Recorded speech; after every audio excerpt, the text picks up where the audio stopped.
Good morning, students. Welcome to all of you in our English class. So, ପିଲାମାନେ କାଲି ଆମେ ତୁମର activity 3 ଯାଏଁ complete କରିଦେଇଥିଲେ। ଆଜି ଆମେ activity 4 ରୁ କରିବା। activity 4 ଟି ତୁମର ଦେଲା vocabulary related questions ହେଲା। ତୁମକୁ ଏହାର opposite ସବୁ ଲେଖିବାର ଅଛି। କେମିତି ଲେଖିବ opposite ଦେଖ। ତୁମର ଏଠି already କରିଦେଇଛି। ନାଇଟ୍ ର opposite କ'ଣ? ଡେ। ନାଇଟ୍ ଅର୍ଥ ରାତି, ଡେ ଅର୍ଥ ଦିନ, ରିଚ୍ ଅର୍ଥ ଧନୀ, ପୋର୍ ଅର୍ଥ ଗରିବ। ଗେଷ୍ଟ ଅର୍ଥ ଅତିଥି, ହୋଷ୍ଟ ଅର୍ଥ ଯିଏ ଅତିଥିଙ୍କୁ ସତ୍କାର କରନ୍ତି। ଜୟ ଅର୍ଥ ଖୁସି, ଡିସାପିୟର ଅର୍ଥ ଦୁଃଖ। ଫୁଲ୍ ଅର୍ଥ ପୂର୍ଣ୍ଣ, ହାଫ୍ ଅର୍ଥ ଅଧା। ୟୁଜଲେସ୍ ଅର୍ଥ ଯାହାକୁ ବ୍ୟବହାର କରାଯାଏ ନାହିଁ। ୟୁଜଫୁଲ୍ ଅର୍ଥ ଯିଏ ଦରକାରୀ। ୟୁଜଲେସ୍ ଅର୍ଥ ଅଦରକାରୀ, ଦରକାରୀ।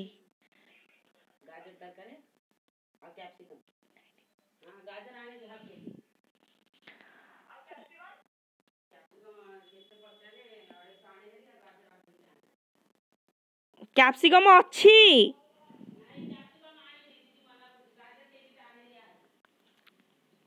ୟୁଜଲେସ୍ ଅର୍ଥ ଅଦରକାରୀ, ୟୁଜଫୁଲ୍ ଅର୍ଥ ଦରକାର। ପ୍ରଫିଟ୍ ଅର୍ଥ ଲାଭ, ଲସ୍ ଅର୍ଥ କ୍ଷତି। ବେଟର ଅର୍ଥ ଭଲ, ଓର୍ସ ଅର୍ଥ ଖରାପ ହେଲା। ଗୁଡ୍ ଅର୍ଥ ଭଲ, ବ୍ୟାଡ୍ ଅର୍ଥ ଖରାପ। ସେମ୍ ଅର୍ଥ ସମାନ, ଡିଫରେଣ୍ଟ ଅର୍ଥ ଅଲଗା ହେଲା। ओके पिलामाने आज वीडियो जदि किसी डिस्टर्ब होइथिबो सेथिपई sorry. Thank you for watching.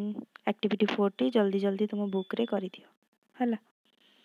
देखिका करिवो। हाँ देखो आउ थरे तुमको जूम करके देखौछि। देखलो।